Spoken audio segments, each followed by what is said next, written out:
Okay. Welcome, everyone. Whoa. The person who really doesn't need a microphone. We would like to welcome you to the Hartford Board of School Directors. It's June the 4th, 2025. We appreciate your coming a little bit early for us because we've got a lot to get done tonight. And so the first thing I'd like to do is call to order. Do we have any changes, additions for the agenda? Anything there? Okay. Don't we have the executive sessions Pardon me? That's on here. coming off? Couple of changes. Yes, yeah, go ahead. You do. So we have add the summer hiring authorization to the superintendent. And then we're going to be removing the executive sessions and adding those under the governance process for public discussion.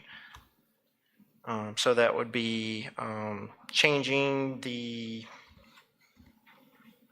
utilization of Christian Street, and then discussing changing the utilization of the cover house structure and land. Thank you. So I have a motion to add for this, to give authorization to Caty to hire the appropriate staff over the summer. We also have a motion to take off both executive sessions, and we are going to bring those up under the governance policy process. Do I have a second? Second? Okay, thank you. All in favor? Aye. Aye. Okay, the motion has passed. We will now go down to governance policy, and the first thing we're going to do, at long last, is to be able to watch Caty sign her contract. Now, back in March, we did have a vote, and we did, and Caty did accept the job of superintendent, but we have all been rather busy, and so we have never gotten around to the official signing, so tonight we're going to do the official signing. Yes, right, you got it. And while Caty is signing, there's lots of goodies around the room. Please help yourself. Bottles of water. Yeah, I don't have to talk twice, do you? Good deal. Did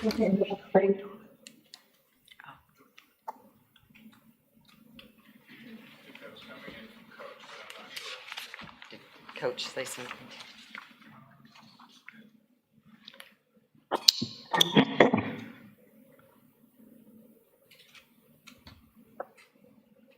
Go ahead, Coach. No, I'm all set. Thank you. One more time. Okay. Just signature.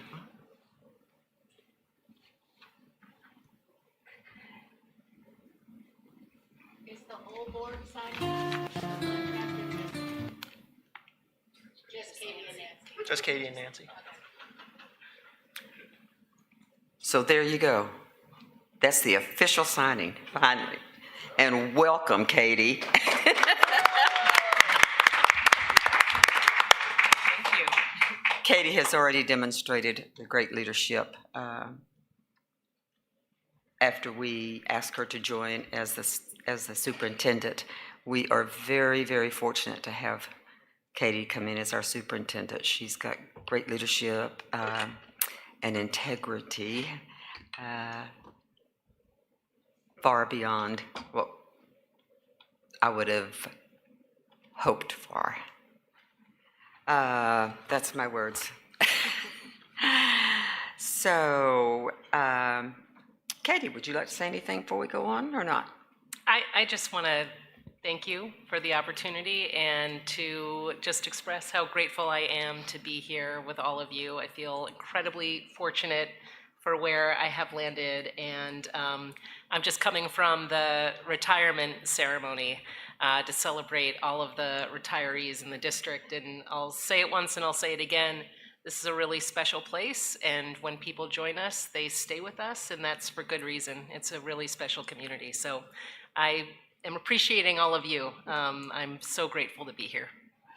Thanks, Katie. And we have some special guests tonight. And I think Thatcher is going to introduce his students and let them tell us all about their trip to Germany. Is that correct? Well, let's go.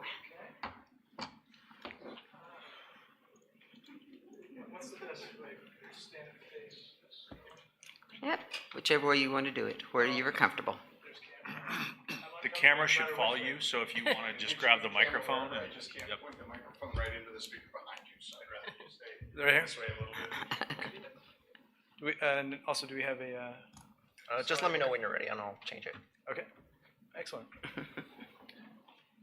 My name's Thatcher Hinman. I teach French and German at the Hartford High School for 18 years, maybe. Every 2 years for the past, 12 or 14 years, we've had an exchange program with a partner school in Germany. So it's part of the German-American Partnership Program. It's anyway, helps us put the partnerships together. Our partner school is the Frankenwald Gymnasium, which is a school in Kronach. And the great thing about this is they come visit us and we come visit them. So I'm going to step back and let these guys do the talking. Hey, I'm Jack. Here to talk to you about where. Oh yeah, can you go to the next slide? Thank you. So we hosted our exchange students for about a week, and they lived at our houses, and sometimes they were in and out, but for the first 2 days, they were here at our school just kind of shadowing us. And then the rest of the week, they ventured around. They, after they were done visiting with us, they went over to New York City.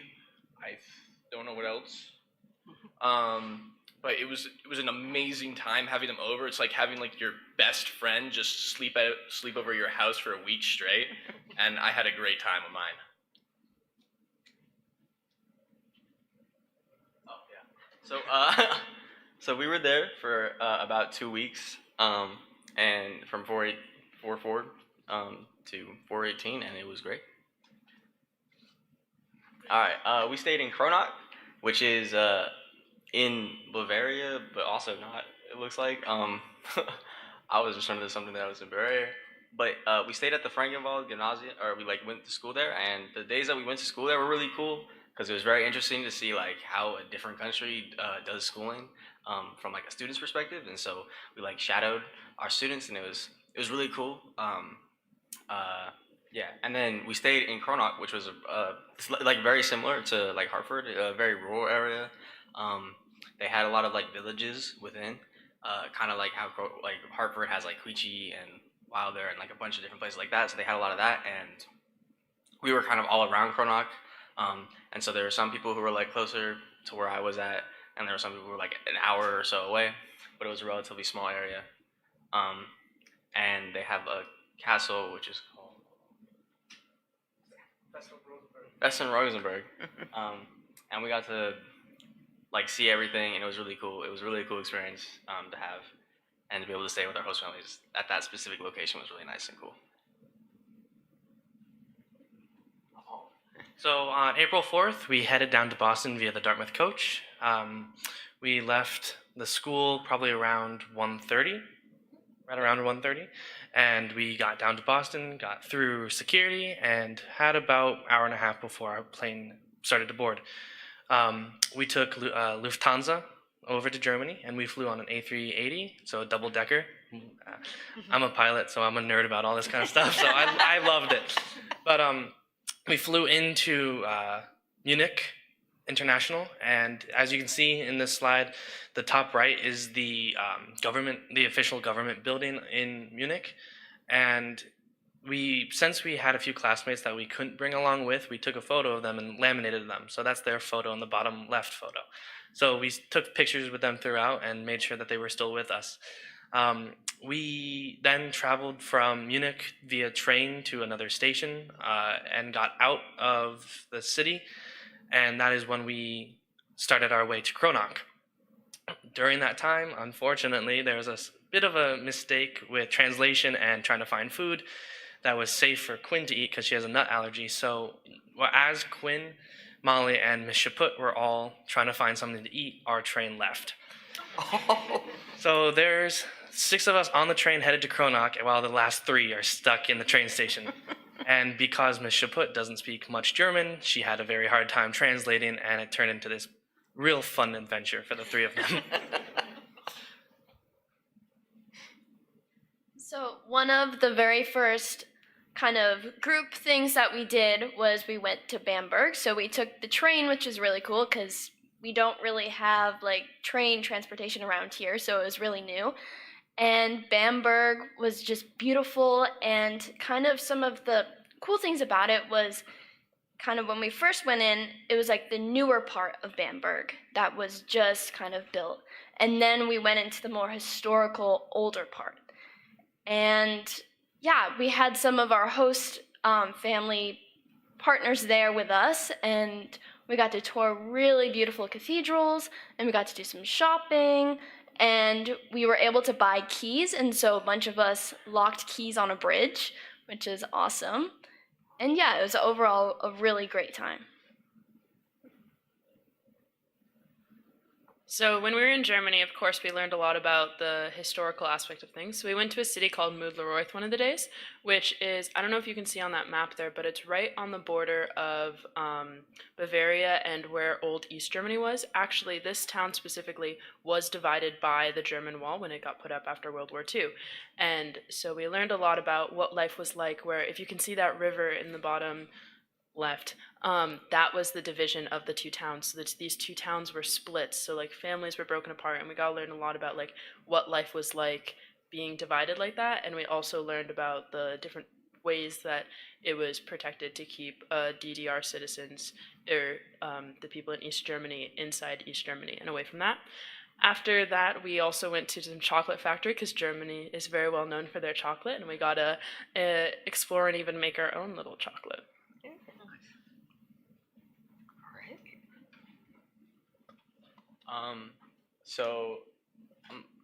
Around when was this? Like Thursday.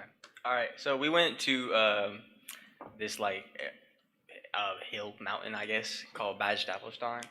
And when we were there, we went to this beautiful church called the 14th Saints Church, Holy Church of Holy 14 Saints. And it was such a beautiful church. I think it was my personal favorite that we went to there. It was low-key kind of freezing inside though. But besides that, it was really great. It was so beautiful. And that's the church like on the slide there, and then there's some inside photos. And then after that, we went on a hike up to the like peak of Bad Staffelstein, where there was this little restaurant type of thing. It wasn't really a restaurant. It was like they're serving food for like lunch, and they served really good food. I had like this sausage thing with like sauerkraut or something. It was so good. It was so good. And there was this like little cave that we went into, and it was great. It was such a good time. I really enjoyed that part of the day, and the hike itself was like really fun because we got to talk. The group I was hiking with, we were just like kind of hiking up at our own pace, and we got to talk and enjoy the sights and all that. And it was really cool. So yeah, that was a fun day. It was an 8.3 mile hike. So a part of the trip, we got to do some community service. So right now in Germany, over the last 5 years, there's been an invasive beetle that has hurt many of the trees and many of the landscape. So part of our community service was planting a bunch of trees that came from the US. There were deciduous like pine trees that could kind of survive this huge environmental impact. And so we hiked up. It was like not very long, maybe like a half mile, and we planted around 200 trees with our host families. And yeah, it was really cool.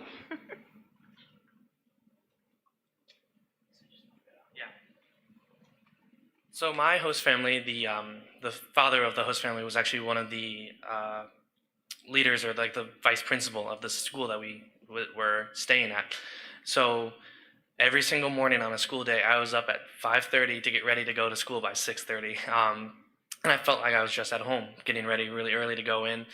But my family was extremely welcoming. I had some of the best conversations with them because of how much of my family comes from Germany. I was able to really explore my heritage and really connect when I was there.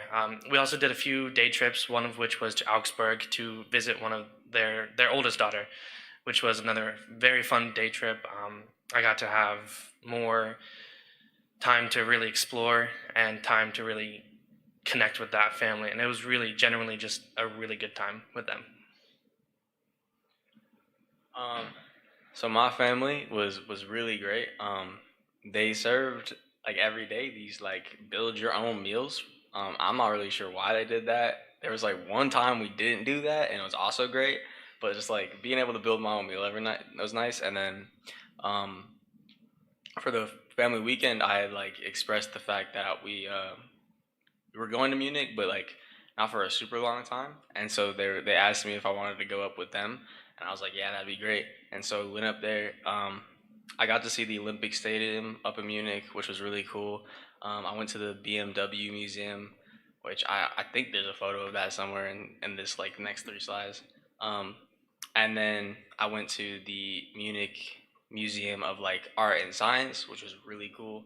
I got to see a bunch of different like scientific creations have come, or discoveries that have come from like Germany, but also just like everywhere. And they had like chemistry lab where you could like do the chemistry.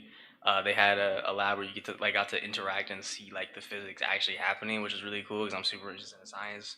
And then we just got to explore around the city. There was like a traditional Bavarian like celebration going on for I think a soccer match that was going on up in Munich when I was there, and so I got to like go to that, and it was really cool.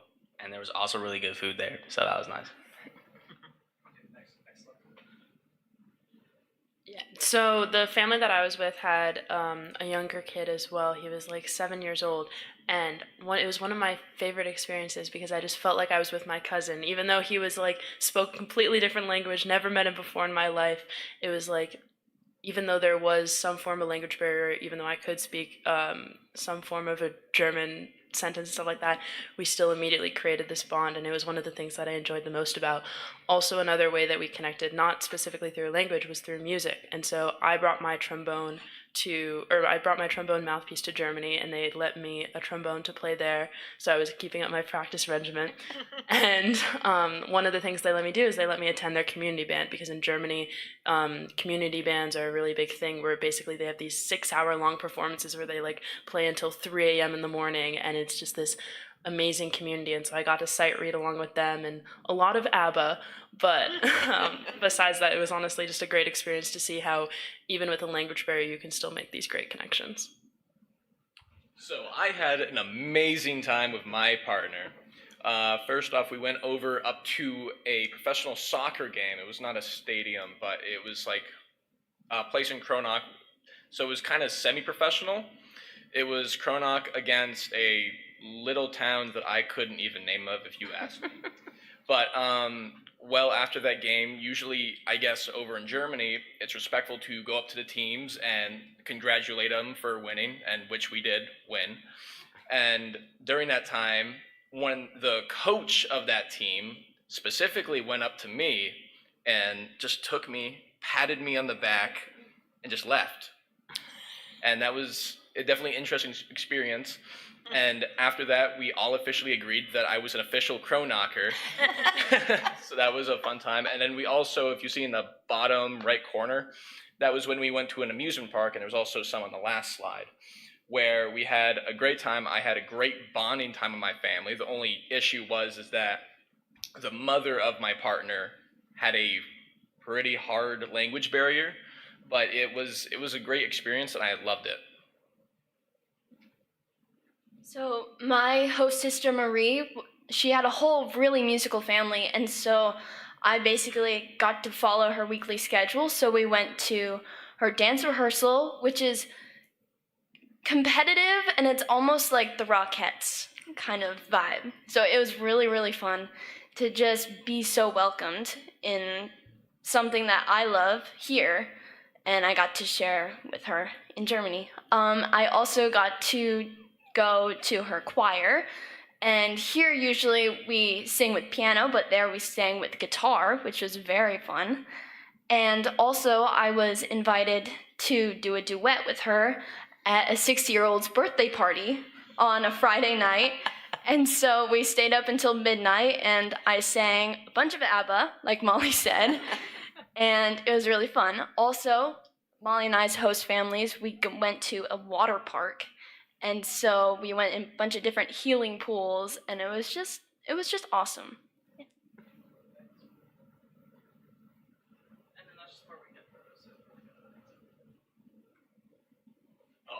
Final day in Cronach. So during our final day, we all had a family barbecue, which was a great time. We got to meet each other's families if we already hadn't, and just talk around, have a nice time. And that's the middle picture of before we left and went to our family's home, said goodnight, and left. Over in the top left is my favorite dish in Germany, which is called Duna, and it's basically like a pita bread kind of sandwich type thing that's just filled with every topping you could imagine. And we had that every day. I think I had like at least 10 pounds worth of that. And it was my favorite thing. And the bottom left, that is called spaghetti ice cream. I personally didn't try it, but one of the spaghetti ice? Yeah. The spaghetti ice. I didn't personally try it, but some of those guys did. And and no, we just had it was a great time. It was a great final day, and it was nice to leave off like that. So after spending time in Cronach, we left to a train station to visit Nuremberg. As you may know, Nuremberg again has a lot of historical background, especially around World War II time. So we visited the actual main museum of Nuremberg, and then also did a city walk around. During this, we had a lot of great conversations about kind of the ethics behind how do you move on after such a big event, and we saw a lot of different things in Germany where there are places like the Nuremberg building actually there, where it's like you maintain it and you keep it as a historical monument. And then we saw other places where you completely destroy it and you make a new thing, and the ethics of what is the best solution and how do you combat that after such horrific times.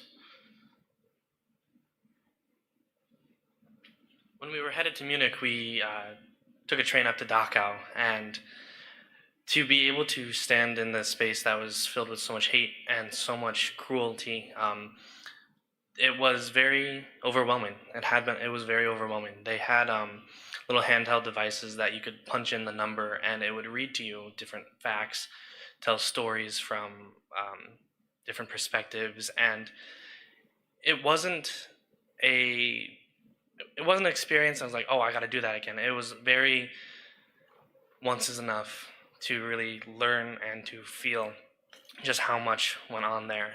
There at the very far end of it, there was 3 different monuments to respect 3 different religions that were there. There was the Catholic, the Jewish, and was it the Protestant? The Protestant. And right in the middle, there was a bell that rang right at 3 o'clock that we were there for, just to symbolize and to pay respect.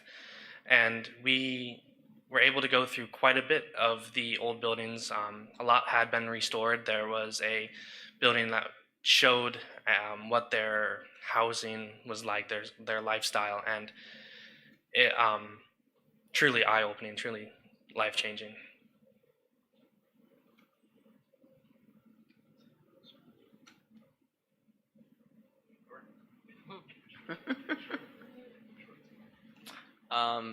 So after we stayed this is first, right? So we went from Cronach to here, and then we stayed up in Regensburg for 3 nights, and we did a lot of stuff. It was really fun. It was probably the most beautiful place we went to, and we just got a lot of time to like explore the city. We went up to a World Heritage site up here, and that was really cool. There's the photo in like the middle-ish of like the cathedral, the main one at night, and it was just like genuinely like one of the most beautiful cities I've ever been to, and it was a great time. A lot of shopping, a lot of dinner, great time. It was like one of my favorite times in Germany for sure. So for me, it was a great time for me. The only downside of it is because I spent like $300 on collector cards that I realized that when I collected them, they were in German. So each time I had to look at them, I had to translate them on my phone. So that was fun. But we also had the tiny train. I won't go too far on with that because probably one of the girls would want to talk about that. And we also saw a giant fish that I got in trouble for because I stood on a ledge. But other than that, it was a great time. It was super beautiful. The final thing about Regensburg was this was the city that the whole group of us got to pick to go, because after Kronach, it was kind of our decision of what we wanted to build our trip of. And so we picked Regensburg because of the beauty and the history, and also there was a tiny train, and it was a 45-minute tour around the whole city. That was probably my highlight of the Germany trip. Yeah. Okay, this is kind of a silly slide. This is actually from Vermont.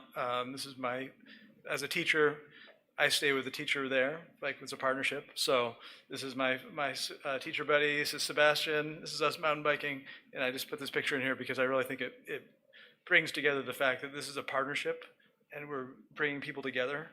And I think it's really important. And I just want to thank the school board for the opportunity. Thank the students for being great. Thank you, Mr. Fogg, and thank you. Thank you all very much. That was great.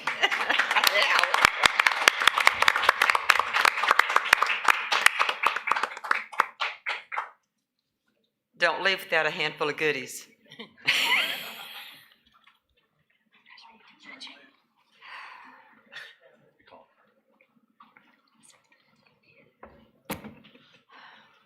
Walker, are you ready? We'll let you have. Walker is our student board representative, and she's going to talk about the student cell phone survey. So I made the survey and I got it sent out, but I am just going to share with you the survey right now because I don't have a ton of info from it yet. So as we all know, phones, big problem in schools. And people go on them all the time. It's an issue. So I made the survey just to gain some more information that'll probably help us make a better policy for next year that will help people learn better, be less distracted, all that good stuff. So I just started with some basic questions, like what grade you're in, how would you react to a more restrictive policy, and then I got into like, what do you use your phone for? And there's obviously the issue with people saying, if I say I use my phone for social media in school, then they're going to take the phones away. So they say they use it for research. So this obviously is not like the most accurate, but it can still help. So what do you use your phone for in your free time? And then in school, I just thought it would be cool to see the differences between those two things, and it could be useful. And then I have your average cell phone time, screen time per week, which I had some friends look over this, and it is a little bit confusing, but I think it'll be okay, and we'll still get information from it. The average for teenagers in the US is 56 hours per week, which is kind of insane and should not be true for anyone. And then we have, what age did you start using a personal device? I know second graders who have phones. It's like, children should not be exposed to social media that young, in my opinion. Would you consider your phone a distraction to your learning? I would say yes, personally. And this is also one of those things where people are going to say no because they don't want their phone taken away. Yeah, just general thing. And then the last question is, would you consider going on an unplugged trip, which we heard about that trip a couple weeks ago. And I just thought it would be interesting to learn how many people would even just be open to that. Yeah, so hopefully I'm gonna get some good info from this and I will present it next year, probably. And we're gonna hopefully make a better policy for phones in the school with this data. Thank you, Walker. Does any of the board have a question, sir? Is it anonymous? Yes, it's totally anonymous. Well, thank you for doing it. I'm going to be eager to hear the results that you get. Update from Jonathan.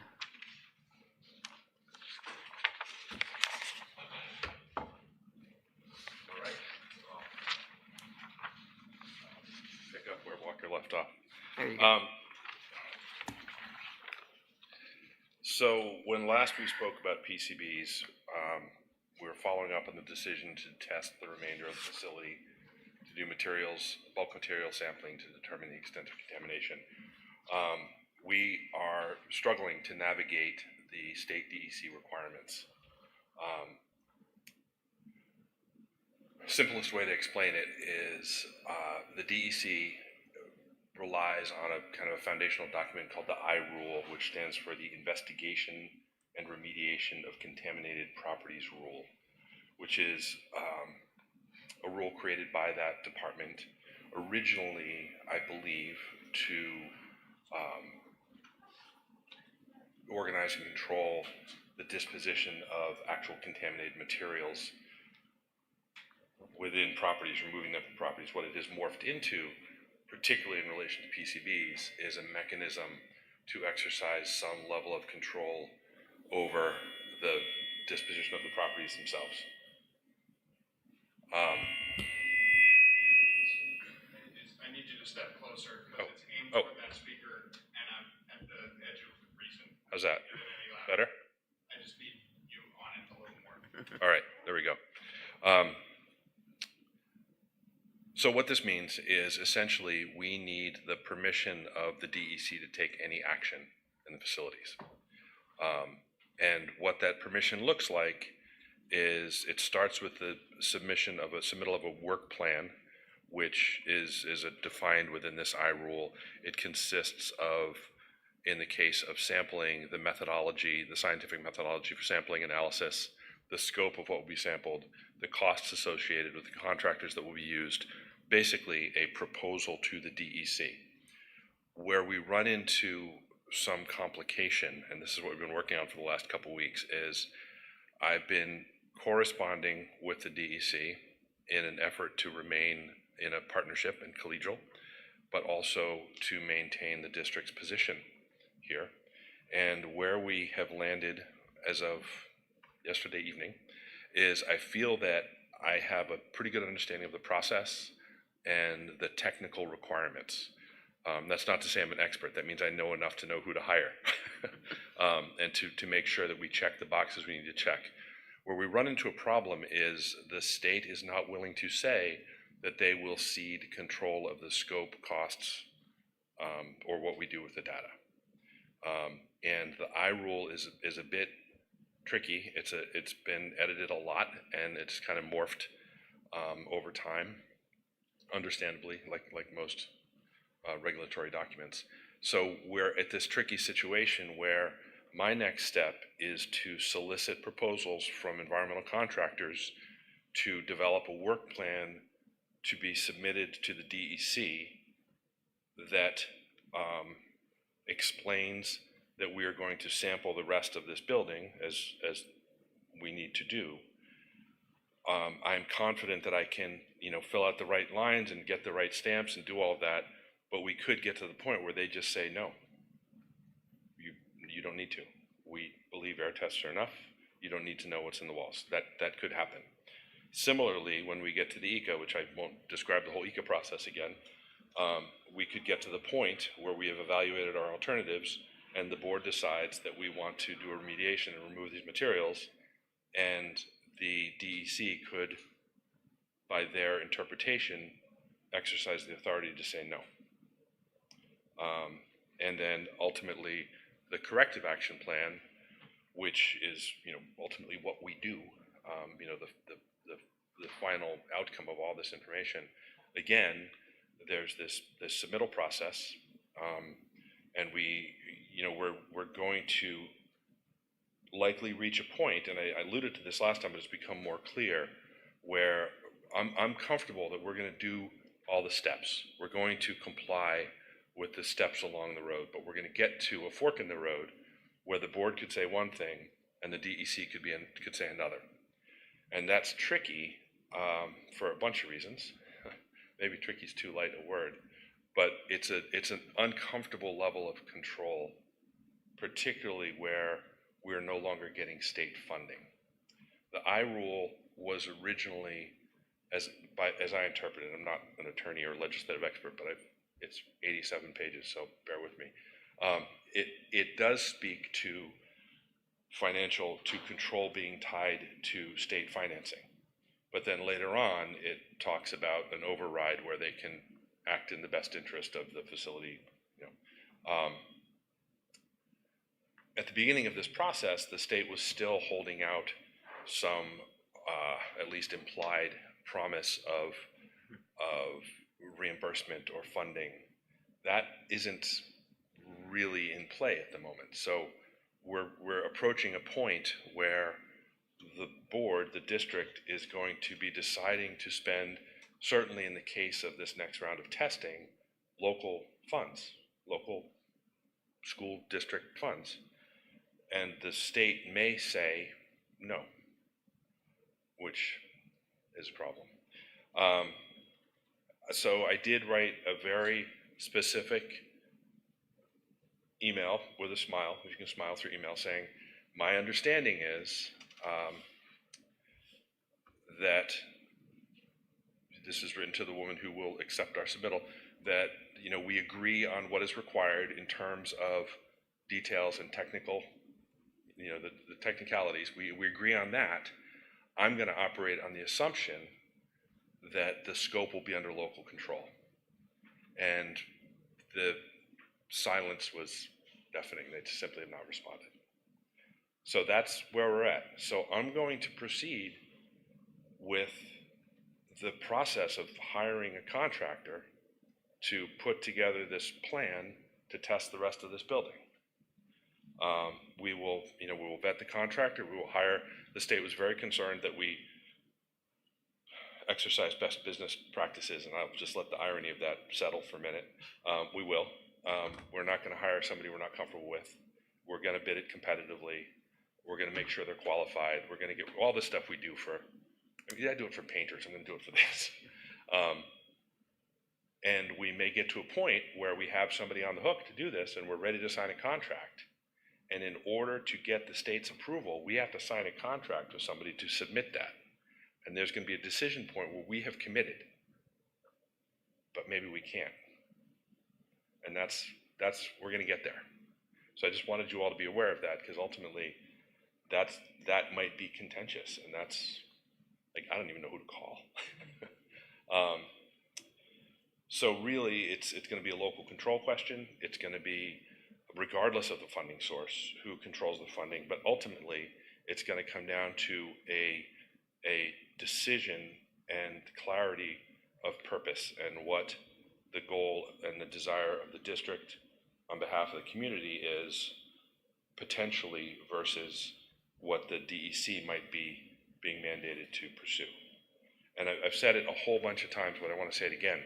I still don't consider that we're at cross purposes.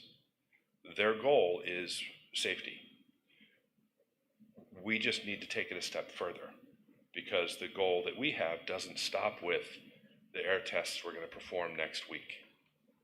Like, we're going to pass those tests because we have ventilation running all the time, but if the power goes out, we'll fail. And passing air tests does not address the existence of this product in the walls, which, if nothing else, even if it never became a hazard, at some point, this community is going to renovate this building or do something with this building, at which point, because we've identified it, it's federally regulated by the EPA as a hazardous material for disposal anyway. So we're going to deal with it. My feeling is, even though this is a painful process of research and emails and conversations. I feel like we have to get to this decision point and make that decision, and that's I think where you're going to have to weigh in. The other thing I want to mention, because it has become relevant, is when we talked about delaying, because of this process, delaying the start of remediation, I felt compelled to talk to the fire marshal, because those of you who were here 2 years ago when the fire marshal and the state came through, I could almost give you the litany of violations in this building, starting with the sprinkler system or lack thereof, the fire alarm system or lack thereof, problems with egress, more electrical code violations than I can list, even that they listed. And the August before last, after the July floods, and that's what triggers me, the state electrical inspector came through, the fire marshal came through, he conferred with the state fire marshal, and a bunch of signs went up. That's when the catacombs got locked. That's when we had to lock all of our mechanical rooms. That's when our maintenance shop got shut down, got limited access. A whole lot of things happened, and now we've done a ton of work since then. We've made things immeasurably better, and we still don't have sprinklers or a fire alarm system in the gym or the auditorium. We still don't have appropriate egress in any of those spaces. We still have electrical code violations throughout the building. We still have railings, doorways, egress ways throughout the building, which have been altered over time and not permitted or to code. All of those things we've been very candid about, and we've taken interim steps to make it better. That's why we're all still here, and the kids are still here, and we're all safe. The building is protected. The fire alarms work. The sprinklers are tested. Everything is, the fire marshal would not let us here if he felt it was not a safe building, but we are also in violation. A year ago, August, or 2 years ago, this coming August, they said to me, the new guy, we'll give you a year to sort this out. And I said, great. And then the whole bond thing and this stuff was wrapped up into the bond, and they gave us some time because we had, with the will of the community, gotten the funds to put in a fire alarm system and sprinkler system. And then this PCB thing happened, and I went back to them and I said, listen, and you heard this, I'm not going to put a fire alarm in a building where we're going to do an abatement and tear it out. So can we wait until we do this abatement, and when we rebuild, we'll do everything to code and take care of all of it at once, which they actually really liked. But I had to go back to them and say, can we talk again? And we're fortunate in that we have a good relationship with both local and state officials. They are absolutely committed to keeping everybody safe, and they have been great partners in continuing to facilitate the use of all of our facilities. That having been said, where we were a year and a half ago was you can't keep using the auditorium until you do something. And when I said we have this PCB problem, we're going to do something, they let us continue to use it, but we're kind of running out of options.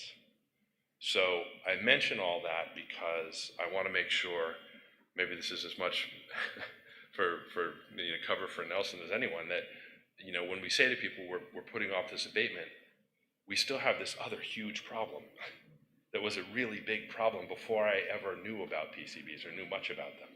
Before we'd ever tested the building, this was a big problem, and we still have it. So I want to make sure that we're managing expectations, so that when people say, okay, we're not doing this, everything's good, the sky's not falling, but we still have work to do. And the use of our facilities is still impacted. My thinking about fire alarms and sprinklers hasn't changed. We've done the right things. We've hired the best fire safety engineer we could find, and they've designed great systems. We've figured out what we need to do. We know what we need to do, but I still don't think we should do it until we figure out this PCB thing. Neither does the fire marshal or anybody. But we have to continue to act in good faith.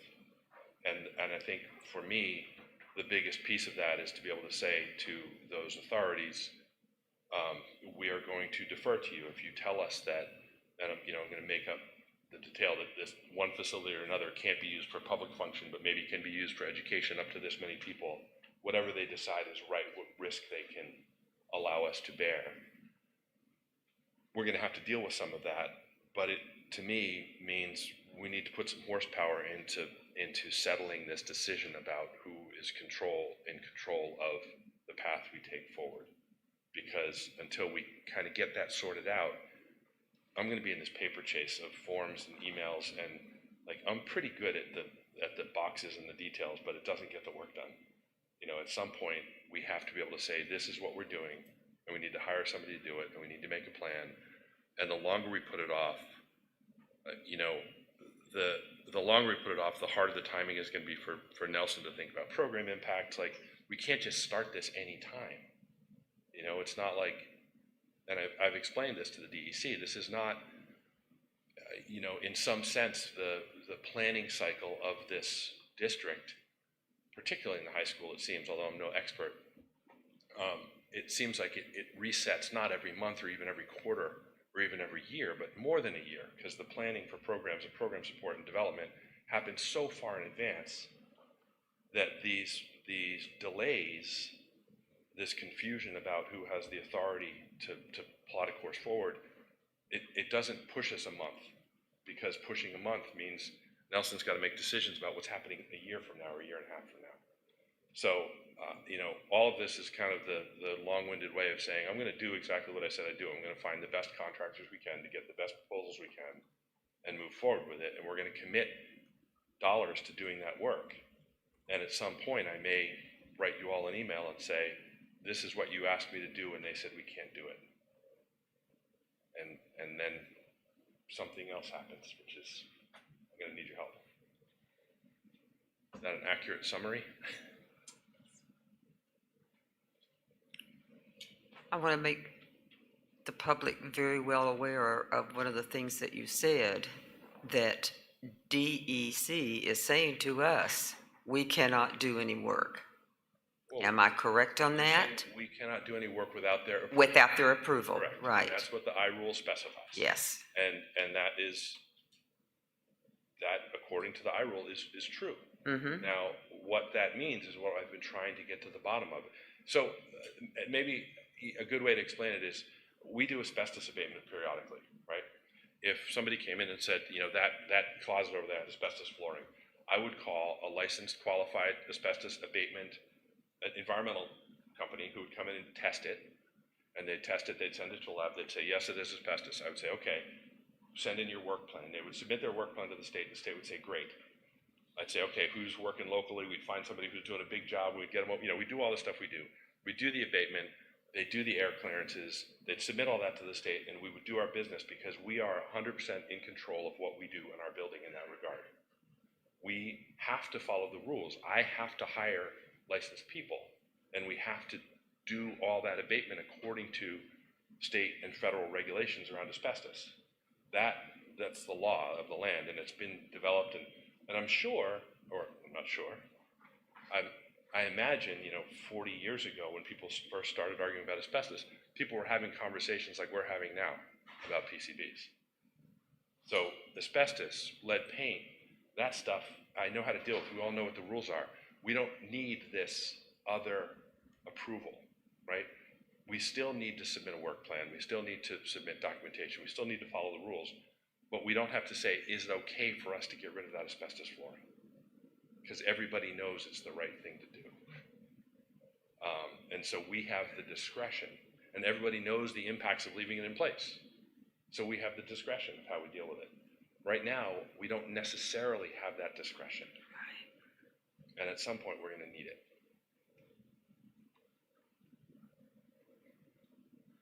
Does anyone else from the board have any questions or any comments? A timeline of when you think all this is going to kind of come to?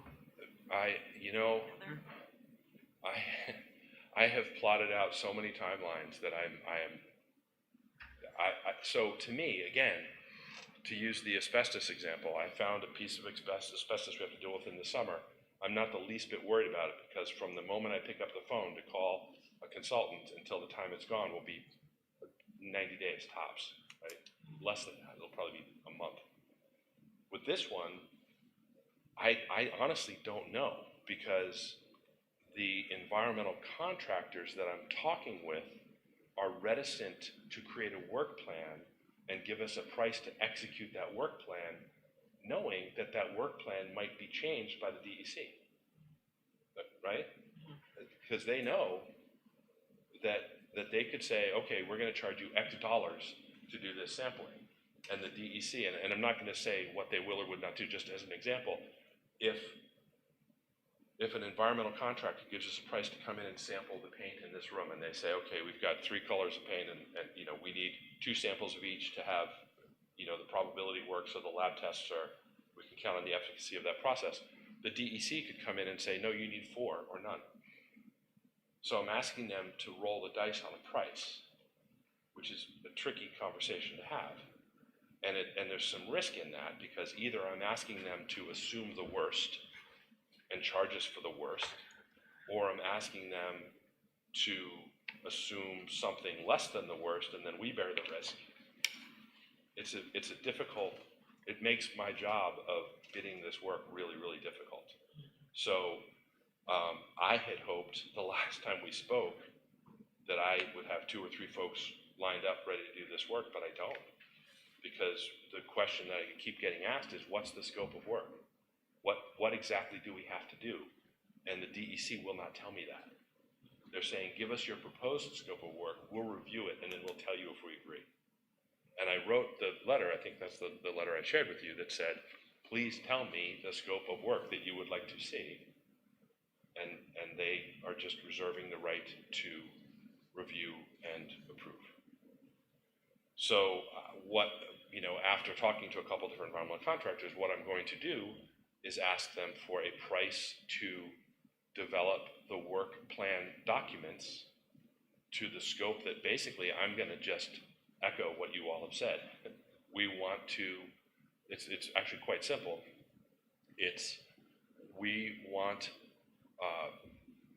samples taken of suspect materials of like kind to those identified elsewhere in the building, in all the areas of the building built or renovated prior to 1980. We have that map that I showed you.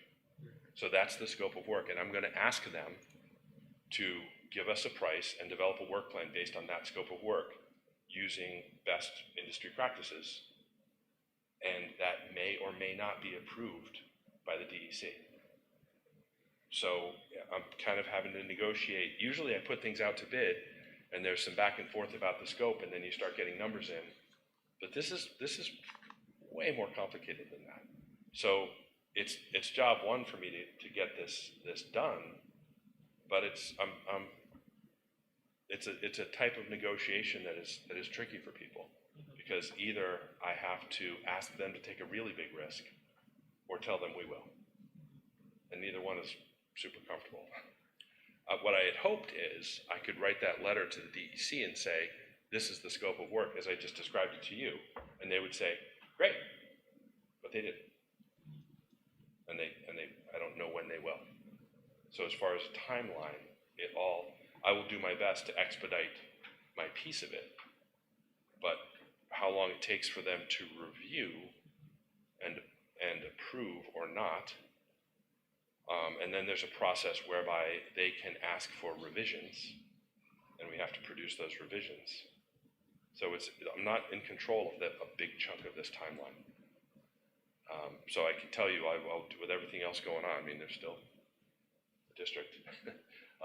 You know, I'll get through our piece as quickly as possible, but then it's going to come down to how quickly they're willing to make a decision and communicate that decision, and then we'll have either some negotiation or resolution. I don't know what it looks like. If we get to a point where they say one thing and you all say another, this is uncharted territory.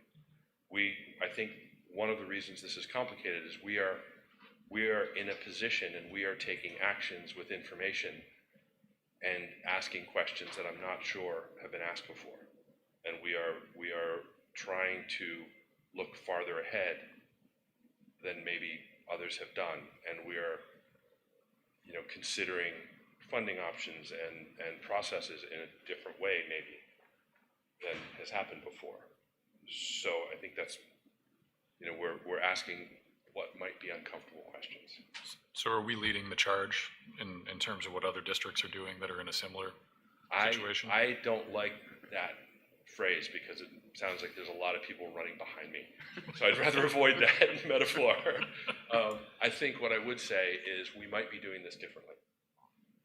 That's not to say anybody else has done it wrong, but I think we're doing it differently. Okay. And I do know that, I've gotten calls from other districts. I got a call recently from a neighboring district because the state, this is only germane and that it gives you an indication of where the state is at in the process. They've basically stopped their air sampling program statewide. We're not going to do it anymore. So we have a neighboring district that has a school in a very similar situation to White River, where they got to the same place that we got to, and got the same place where the state said, we're not going to test. Now, we tested, and we know that White River is safe, and I think that was a good choice for a whole bunch of reasons. They're calling me to say, what was that like? Because it just hasn't happened before. And what did that cost? And what did you have to do? And so I wouldn't say leading the charge. I think we're taking a different tact, and people are paying attention. And there's probably a certain level of discomfort there too, because while I'm never going to say, because I don't make anybody else's decision, that anybody did this wrong, I'm never going to try to analyze like that was a mistake or this, whatever. I think for the people who've been in this from the beginning, as the process develops and these questions arise, it's impossible not to be kind of introspective about what did I do there and what did I do here. And I pointedly have not ever reached out to another district to criticize or pick apart what they did, because there's no value there. I'm only interested about like what's ahead of us. So if other districts, have they kind of stopped at the point that we're at, or have others moved forward in a different way? Everybody's in a different place. Some districts, Burlington was the first one, and they're I don't know if they'll ever really be done, but they got through the whole tear down and rebuild and relocation and all of that stuff, and they're kind of in recovery, and that's one thing, and they're in the midst of a lawsuit. There are other districts that got as far as, our first letter about you have these 3 schools that are suspect. They got that letter and nothing else. So what do they do? So now you can't put this genie back in the bottle. If you were all sitting here 2 years ago or whatever it was, 18 months ago, and we got that letter from the state saying, the middle school, the high school, and White River are suspect and need to have air samples taken as per Act 74 to ensure that environmental health and safety of the student. If you've gotten that letter and read it, pretty strongly worded letter. And if you get that, and then some period of months later, you get another letter that says, never mind, that's not a great position for anybody to be in. So, I'm not saying we're better or worse, but we are different. We know what we know. I think we know more than a lot of districts do, which is good, I think. I think that the understanding of the community is a little bit, I hope, a little bit better informed. I hope. We put a lot out there, put some effort into making sure it's in the news, it's on the website. We're transparent about the situation we're in. But I think everybody's finding their way through this. We're just doing it a little differently. Are there any more questions from the board? Comments? Right. Thank you very much. Thank you, Jonathan. Appreciate it. John, can I ask Yes, one more of course. Thanks, Jonathan. Can you just clarify Where we are with the additional testing necessary to determine Yes. the ultimate scope of work? So when last we spoke, I said, I'm going to go out and get that work done. And I started calling environmental contractors, and they all asked me that same scope question, which started this chain of emails with the state. And so that got me exactly to where we are. So after this meeting, my work for the next 2 weeks is to basically craft. It's not even really an RFP. It's more like I have to write the proposal and get them to sign on to it. It's a little bit turned on its head because we have to create the scope and get them to agree that the scope may change. So where we're at with that is my hope is in the next couple weeks, we'll have a contractor on board who is willing to partner with us on this. Now, that doesn't mean that we can proceed with testing because we still have to go through this submittal process and the back and forth with the DEC. But I'm going to try to expedite that work so that at least we have a partner in this, a contractor in this. The environmental firm that we've been working with to date was assigned by the state, and they're reputable, and I have no reason to doubt the validity of their science and the information they've given us. They've also done most of the work for the state, and by their own admission, they're not used to being asked for pricing and a proposal and schedules, and Jacob can speak to that as well as I can. We're asking difficult questions that may not have been asked before. So whatever contractor we end up partnering with is going to have to be willing to answer those questions. So from a testing perspective, the DEC has oversight as to what we decide to do. Correct. Are they paying for it? No. I don't think it's their decision. They will not pay for it. They've said they will not pay So for it. I They think, will not reimburse for me, I don't classify testing as work. I think it's finding a baseline of where you are and where the building is. When we get to the remediation piece, I think that classifies as work. But if we already know that the high school is so dated that the auditorium is not safe, if we even go past the PCBs, right? Let's forget about those. But you're telling me that the auditorium won't pass fire inspection because there's no sprinkler system, and maybe some stuff is not built to code. Why are we even worried about it? I think, in my opinion, I think we should still go forward with the testing to find out where we're at. So philosophically, I'm with you. They could tell us we did it wrong.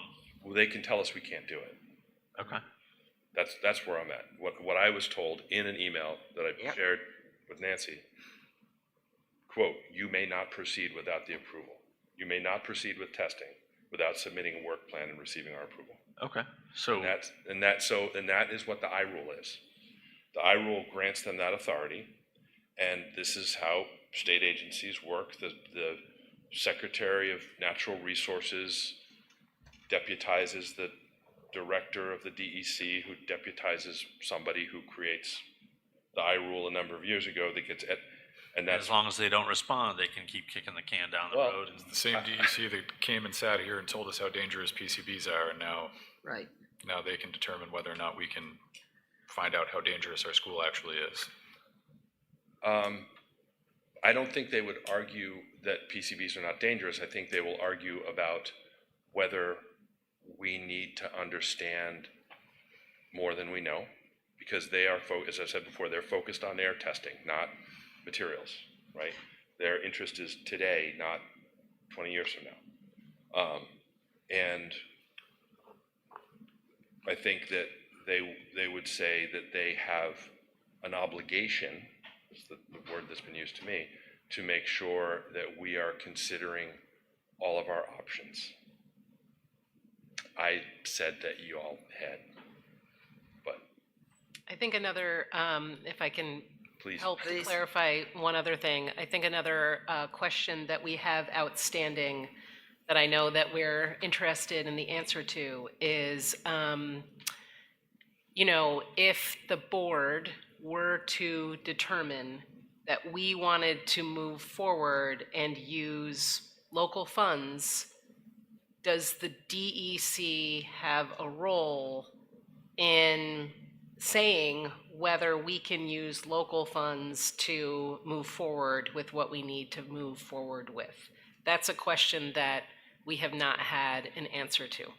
And that goes a little bit to the example I used of the asbestos thing. Every time we do asbestos abatement, I use your money. We use local funds, right? I use the district budget to do that work. We make those decisions all the time about any number of regulated activities, right?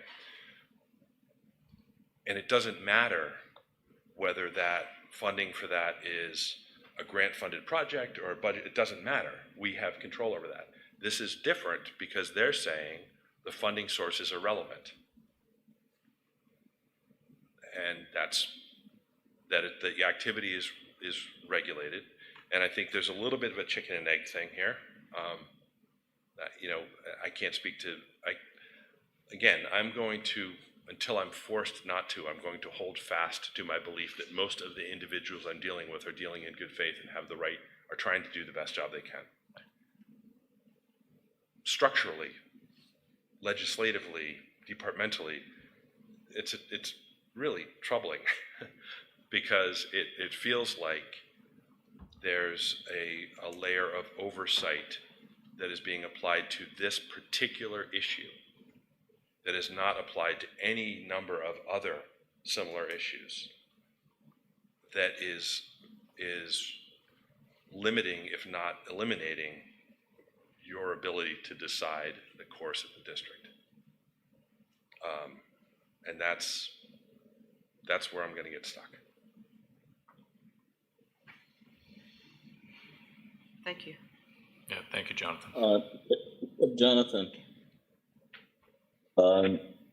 has legal counsel made any suggestions or determinations regarding so we have that? So we have a couple different avenues there. We have the suit that we're engaged with Monsanto, and the legal counsel that we work with there has an opinion, but they're representing us in a suit against Monsanto. They're not representing us in negotiations with the DEC.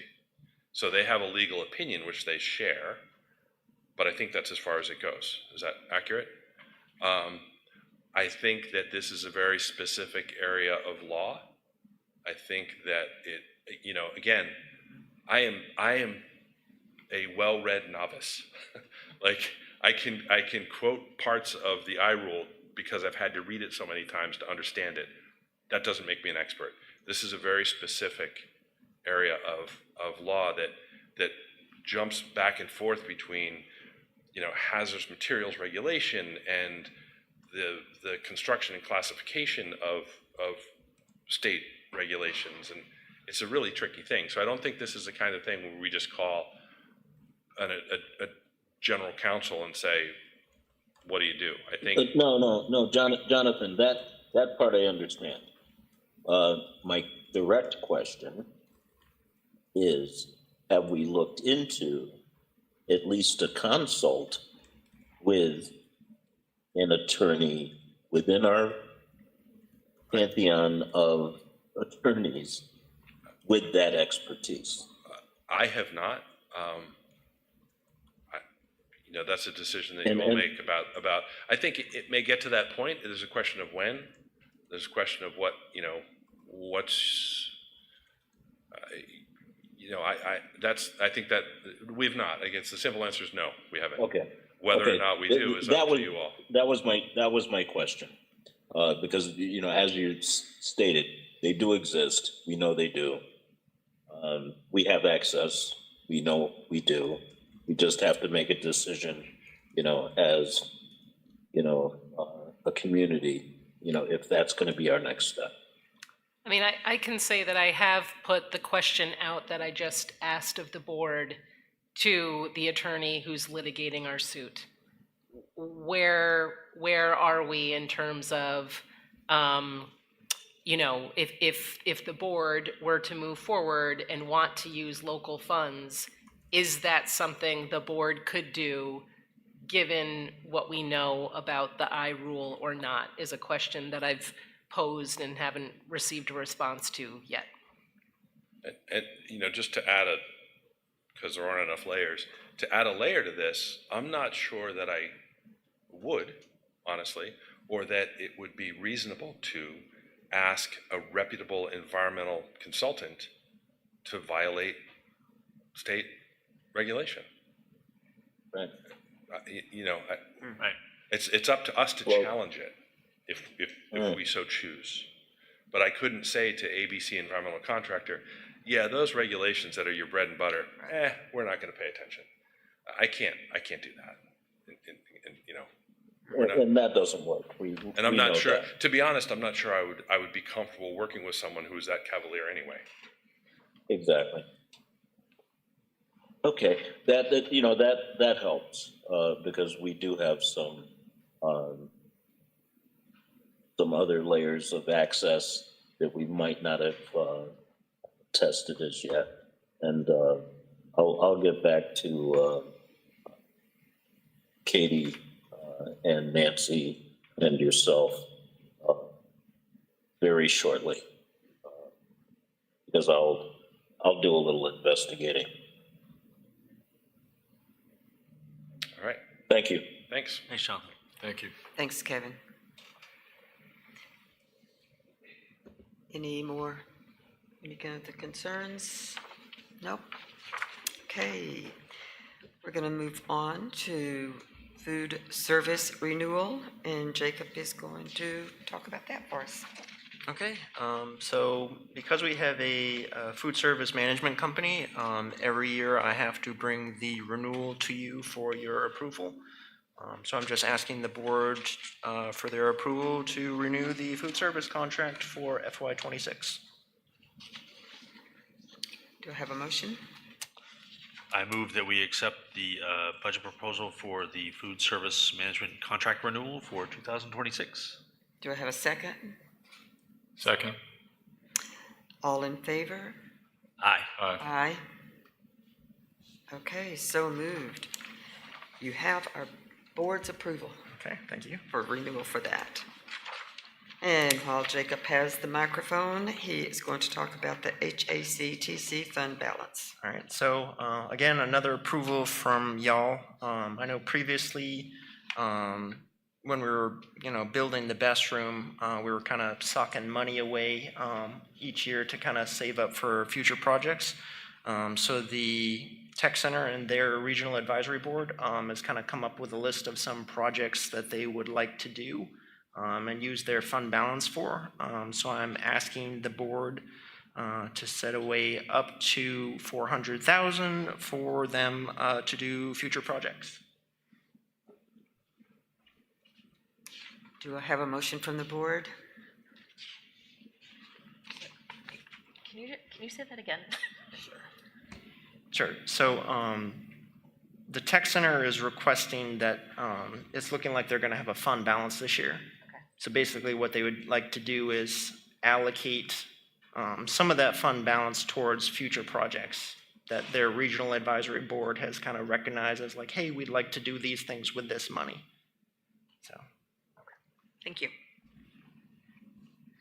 Jacob, this is budget that they already have, right? Yes. How would I word, I'm looking at Sherry, how would I word that motion? I move that we accept the HATC's fund balance to allocate the fund balance Up to $400,000. $400,000. Is that clear? Yes. What, for the next year? For the next year. Do I have a second? Second? All in favor? Aye. Aye. Aye.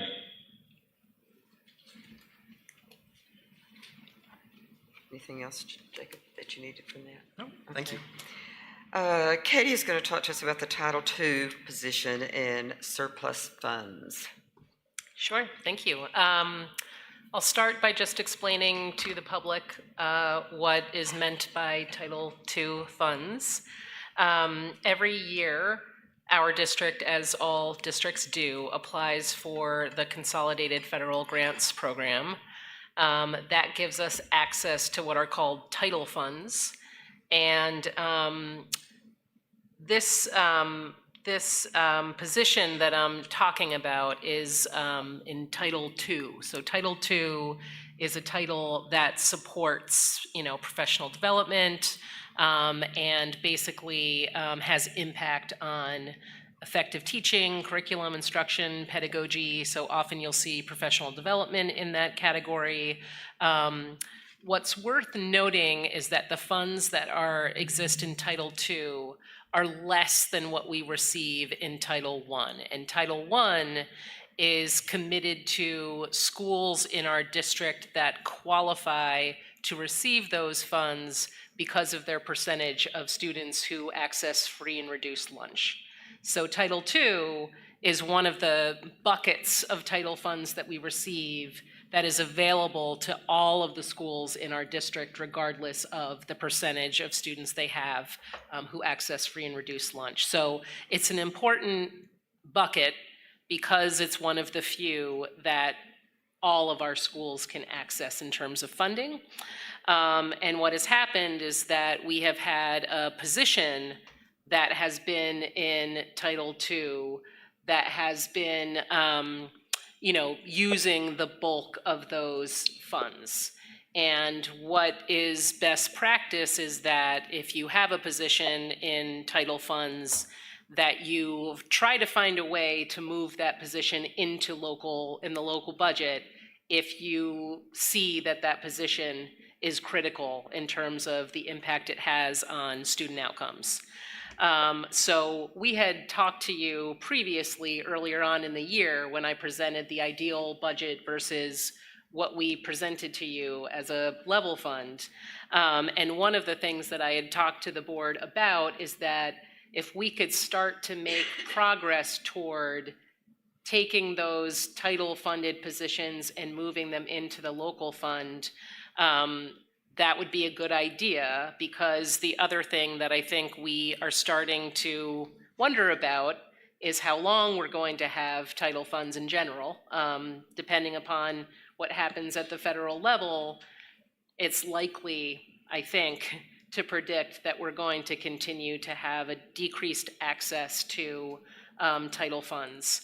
The other aspect of having title funded positions in title funds is that the district pays for the retirement associated with that position. So the district is paying 26% on top of the money that's allocated in title to cover the retirement fund. So for a number of different reasons, it's a good idea to shift any title funded position into the local fund. And this is the one we have that is a full 1.0 FTE. So it would, basically be taken out of there, put into local. Other schools could access that bucket of funding, and we wouldn't be paying 26% year after year on that position. And so what I am, asking the board to consider is, instead of, I think, what we had talked about in an ideal world, like taking all of the positions out of title, I think the most critical and best way to do this at the outset is to look at the one position we have that's full in there and take it and move it into local, being fully transparent that there are things for you to consider, right? If that position were to shift into local funds, we now have to fund it, right? So if we access funding now, we have to fund it next year too. So that's a consideration, especially if we're thinking about like what ed reform's gonna look like and whether or not, we're gonna have less access to funds next year, right? So there's a lot to consider. I'm bringing it back for your consideration because we're at the time of year where we have to solidify our grant submission to the state and then ultimately to the federal government. And so this is a good time for us to bring this to you. And I don't know, Jacob, if you have anything else to add in terms of like the financial aspect, the viability, the sustainability, anything that the public should know in addition to what I've articulated. I think you pretty much hit everything on the head. And again, that federal V-STARS retirement rate of 26%, where any salaries charged to the grants are paying retirement for that grant.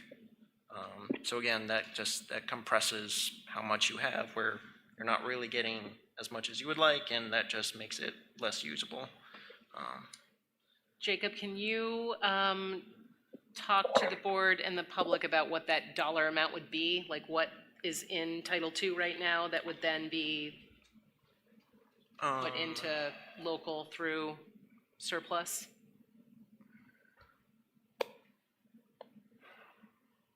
Last I checked, I think the total cost of that particular teacher was like 145, 160-ish. Yeah.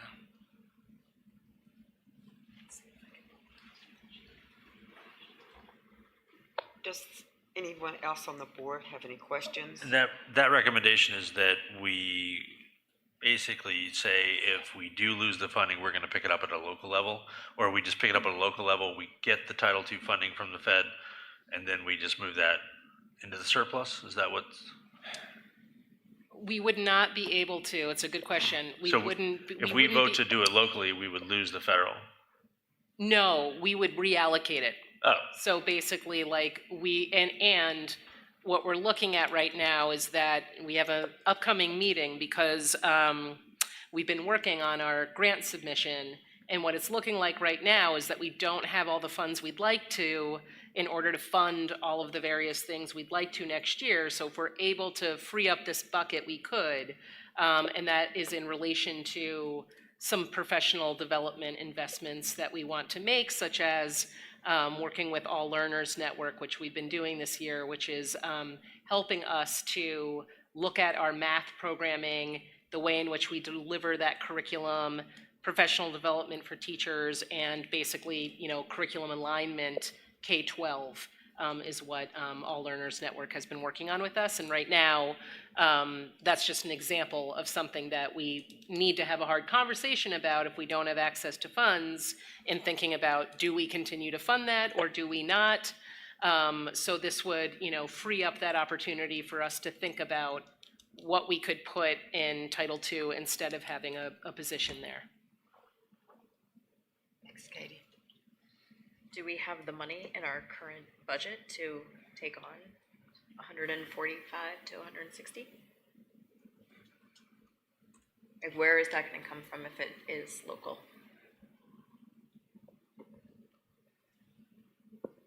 That's where I think we would kind of be asking if we could use kind of some surplus. So kind of the idea would be we would change the funding of this person from grant funding to local funding. And then, at the end of the year, if it just so happens that things are okay, okay, no problem. But if it just so happens that we end up running kind of towards a deficit, we would use fund balance, surplus, to kind of pick up that cost. And I found this spreadsheet from last year. So last year's investment in Title II for this position was $139,272.34, and that used about 91% of that title fund. So it would free up a good amount of funding for some other investments. But again, that is what the local budget would be incurring, and a bit more than that, as Jacob is noting, because we have to adjust the salary for this next year. Any other questions? Well, is the actual ask, are we going to approve, is that what you're asking? Are we going to approve using the surplus funds? Yes, that would be the request. But also that we move the funding of that position to local, not federal. Yeah. So we'd be picking up the full FTE, and then if we get the funding from the Fed, that would be used for professional development. Other and other priorities. Yeah, I mean, what we want to do is move away, because it's not best practice to keep positions in title funds. Right. So we want to really use that funding for things like professional development and programming.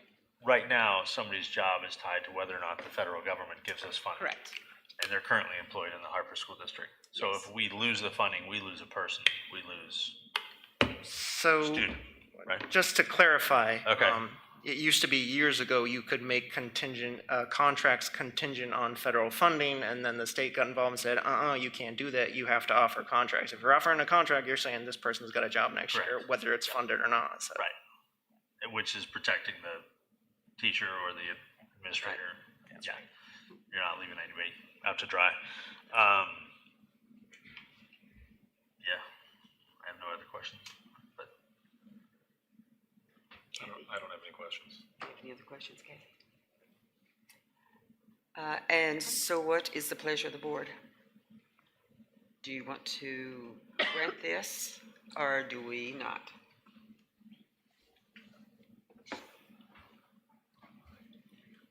I'm in favor of granting this. I would be in favor as well. I mean, if our job here is to take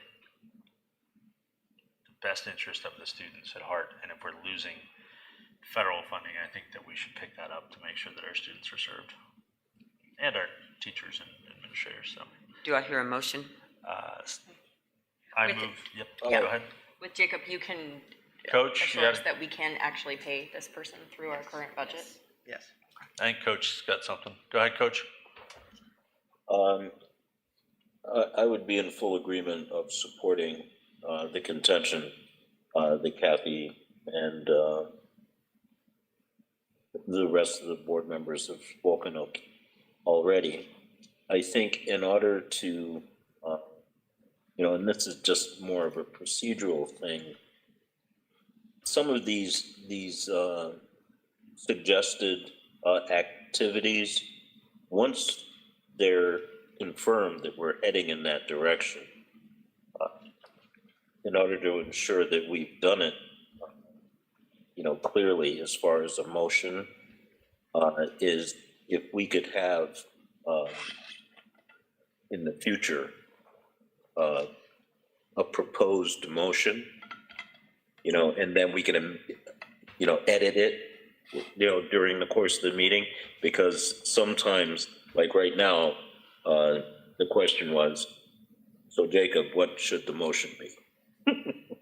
It would have been nice to have, let's say, maybe a sample motion for if we did move in that direction, just in order to make things a little clearer for everyone. And that's just a thought. I'm in support of doing it. But, it would just be a little helpful and move things along, I think, a little easier.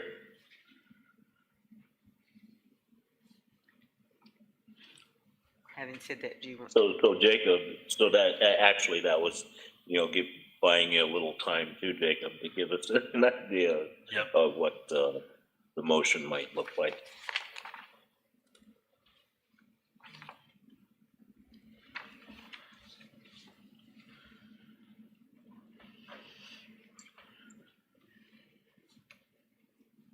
Would you like to make a motion? Pardon me? Would you like to make a motion? I still didn't hear you. Would you like to make a motion? Would you like to make a motion? Yes, please. Thank you. I saw her pen was actively going, so. Right? I'm still writing the motion as I'm trying Yeah. to figure it out.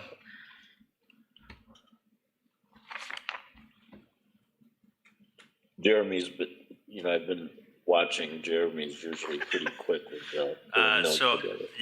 I move to allocate our current Title II funding position to move to local funding rather than federal grant.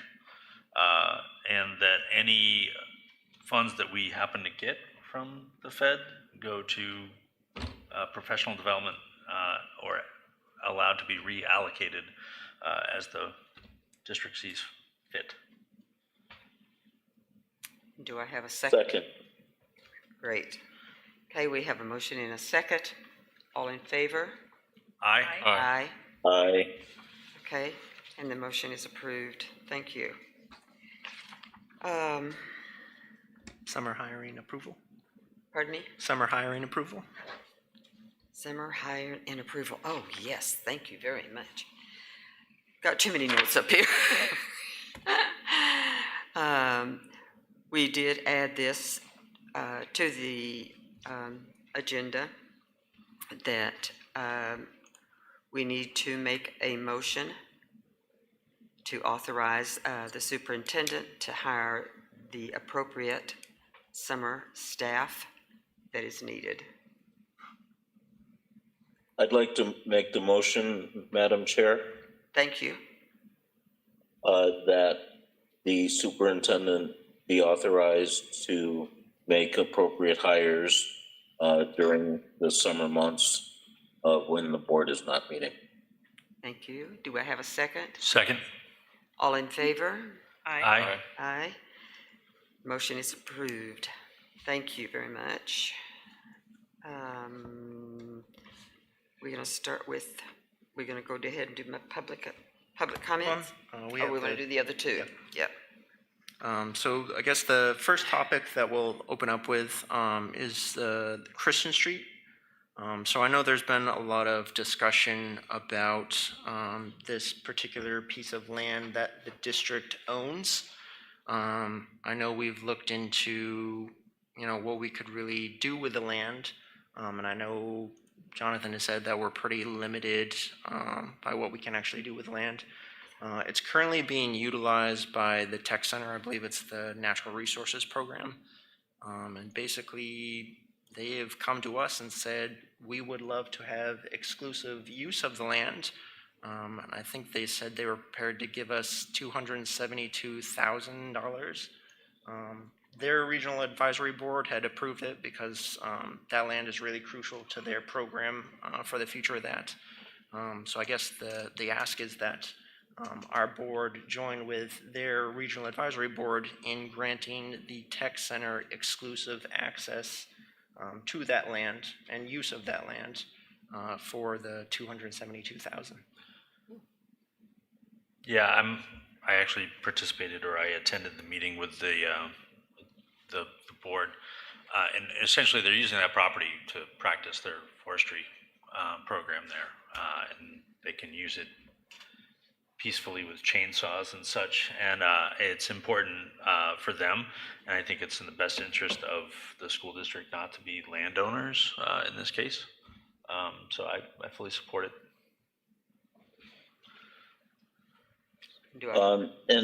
And just thinking about on the HACTC side, and actually the rest of the district, we would hope that there would be maybe a covenant that could be added to the agreement that would allow for, let's say, if a middle school science teacher wanted to create a agribusiness type class, that they might be able to use a portion, because of that property in order to do that, or any number of activities that could be generated, even through the high school I program. So anyways, it's just a thought that if there was some covenant within the agreement that would allow for other district use and of that. I don't think that's a problem at all, because in our informal conversations, Erica has kind of restated that, if anybody from the district, wants to use the land, she's more than happy to have them for a day or so or whatever, so. Jonathan, do you have? Yes, please. Yeah.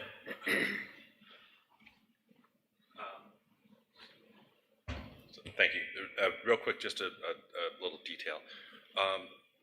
Those of you who were here recall that a couple years ago we went through this zoning exercise, and currently the use of that property is for the construction of a building and a parking lot and a curb cut and drain. All of that is in place. So technically, we're not using it the way we're supposed to be using it. The town is fine. It's all like everybody knows everything. Full disclosure, but we do have to amend the zoning, rezone it, which I don't anticipate to be a problem in any way. Everybody will be happy about it, but we do have to do that. The reason I mention it now, Coach, is because we would rezone it as educational use. So, right. So it would allow the flexibility to do all those things. We don't need covenants. We don't need.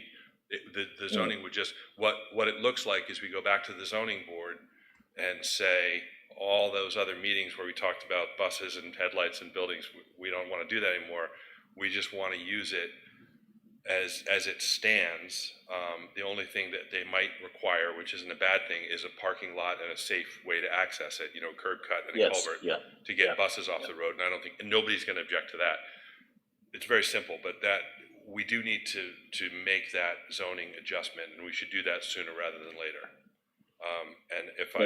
And that makes sense. Yeah, and that would allow us to do all that stuff. What it looks like basically, and I already asked Erica for this, is just give me a list of all the stuff you want to do, and it's a big list, and none of it is contentious, and it falls exactly under the kind of use you're talking about. The town's not going to care whether it's a 7th grader or an 11th grader. It'll be up to us to negotiate that time. Cool. Is the rezoning on us? That makes or sense. is it- The rezoning is on us, and I had, so I'm just gonna, should I just say it? Okay. So here's my thought, and this is, I'm stepping out a little bit here. So the zoning process, I've gotten pretty good at it because I've done it for that property 4 times now.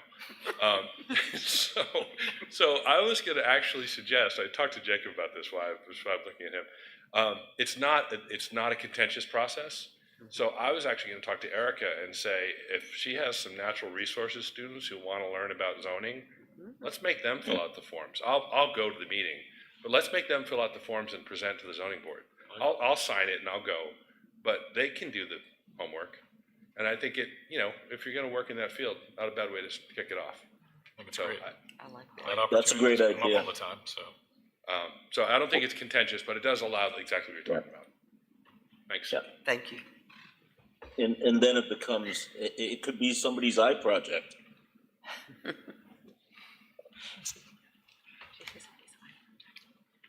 People are looking for ideas. That's a perfect one. Great idea, Jonathan. Okay, do I hear a motion?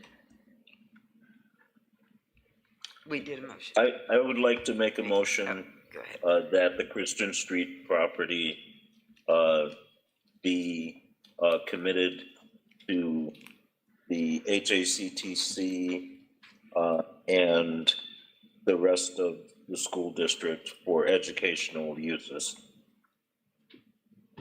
Do I have a second? Is that clear enough? Do we need to add the dollar amount into that motion? Yeah. Do we need to put the dollar amount in? Coach, can you add the rezoning portion in that as well as the dollar Yeah. amount? Which was, the dollar amount was 270. 272, yeah. Yep. So for educational uses,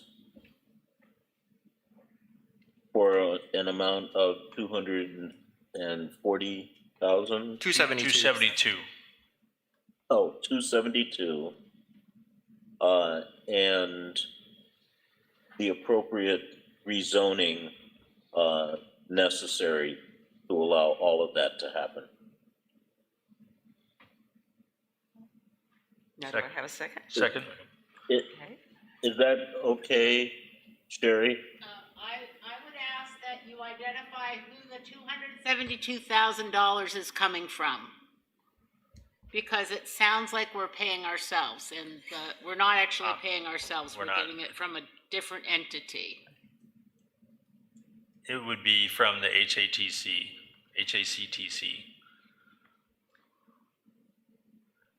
Jacob, is it from the advisory board? It's from the HAC? From the HACTC. Okay.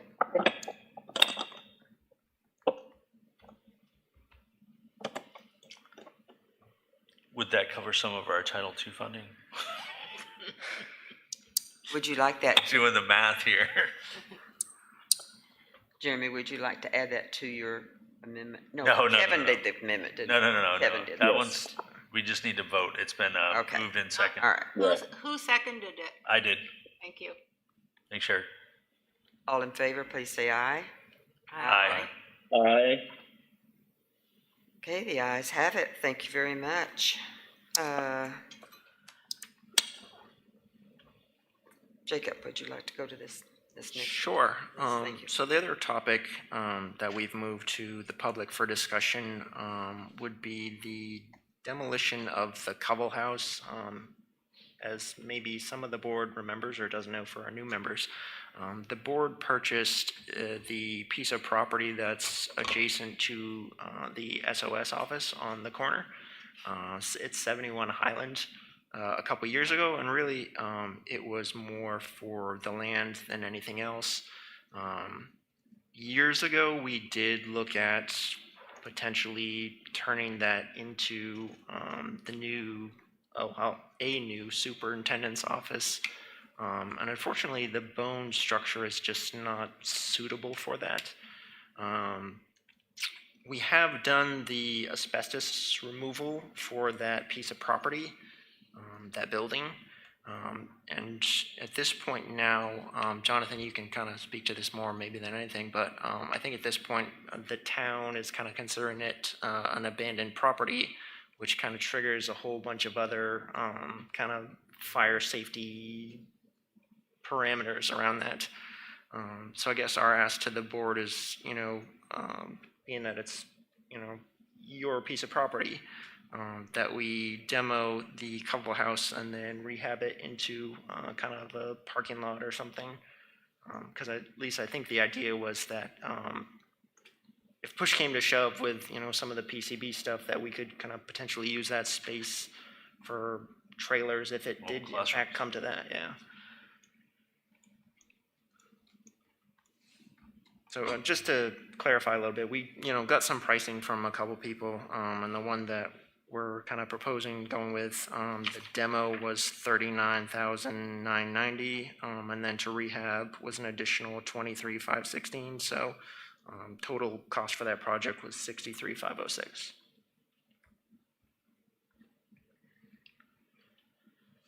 And that's the demo and build the parking lot? Yeah. Okay. Is the demo anything that like building trades could do, or any of the programs? Just wondering. Go ahead. I think we have an answer.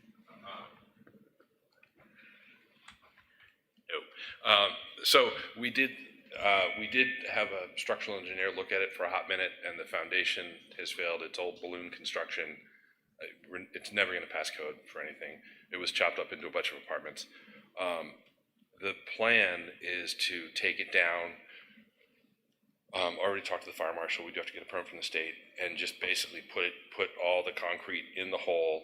Not do anything permanent with the site. Just basically make it a hard pack pad. Okay. Right now, the one thing I would do, and that I did ask for, is we'd take the power back to the pole, and then we would grab it does have town water and sewer.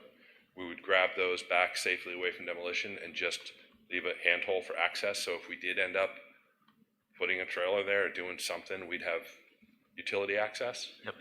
And then the last piece, and he alluded to this, the fire marshal did mention to me probably a year ago that we are past the ordinance for derelict and abandoned properties. They're not going to beat us up about it, but we did walk through and we put in like some lights on timers to make it not such an attractive nuisance. But it's not going to renovate itself. So I think it's too big a project, and quite frankly, it requires equipment and expertise that the building trades class isn't going to be able to take on. Sounds like even if we were going to use that property for anything else, we'd have to tear it down to build something new anyway. We would. Yeah. Yeah. Any other questions? Do I hear a motion? I move that we follow through with the recommended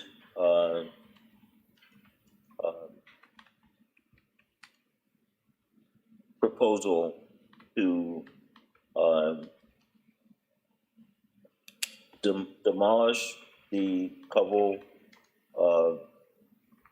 house, as noted by our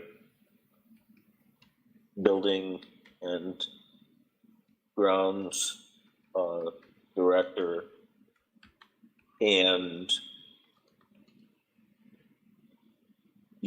utilize, how much money did you say the whole thing was going to be, Jake? So total package is $63,506. So it's about $40,000 for the demolition, and then about $23,500 to rehab it into kind of a parking space, flat top. And that would take care of all of the plumbing and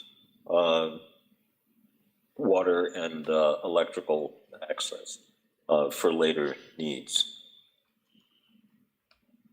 So if we could include that in the motion, Sherry.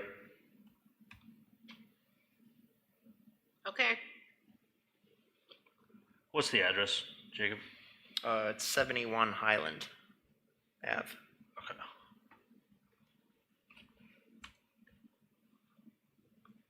So the Cobble property on 71 Highland Ave.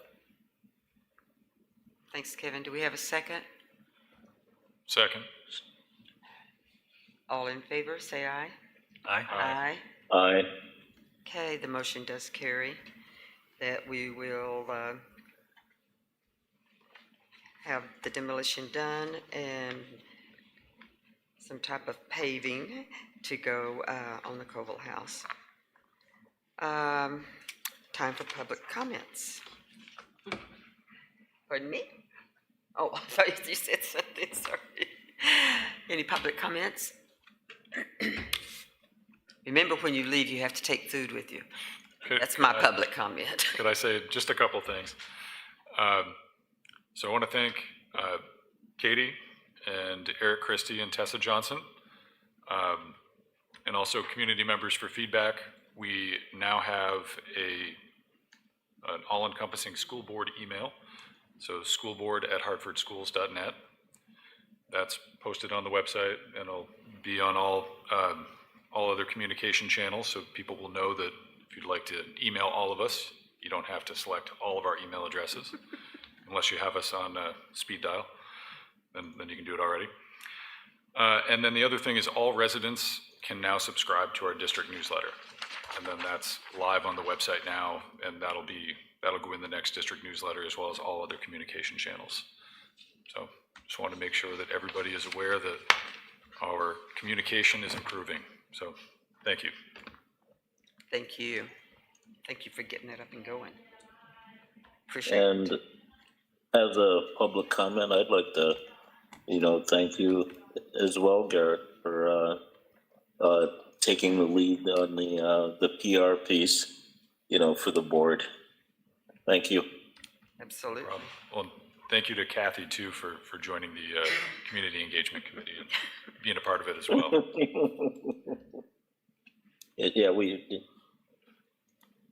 Yeah, Kathy's Thanks, doing a Kat. great job of responding to our public also.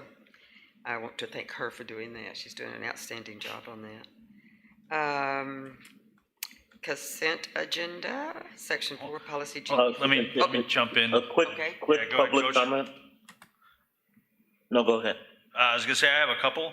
A while back, Mr. Buckland had his ILC students come here and present. The exhibition night is gonna be June 5th, from 4 to 5:30 in the gym. So again, June 5th, 4 to 5:30 in the gym. Whoever's attending online, spread the word if you could. I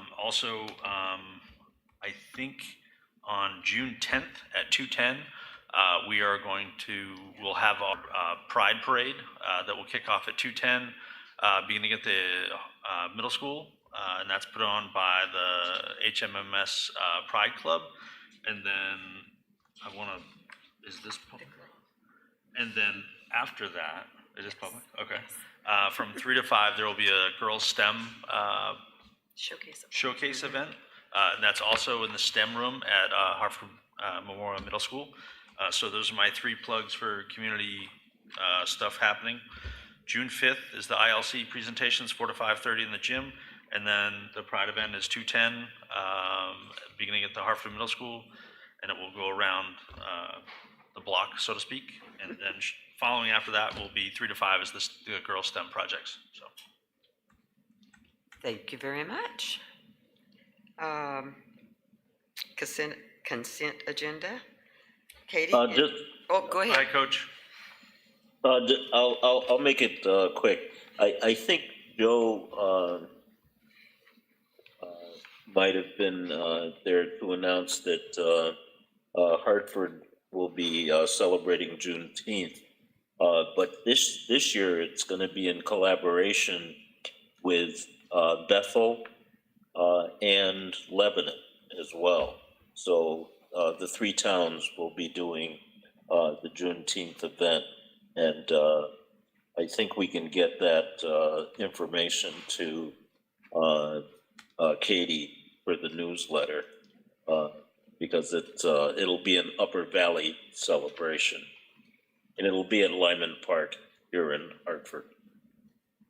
Thanks, Kevin. Yes, Senator Majors was here earlier, but he had to leave to go to another meeting. But Joe was here. I'm gonna try a third time now. All right.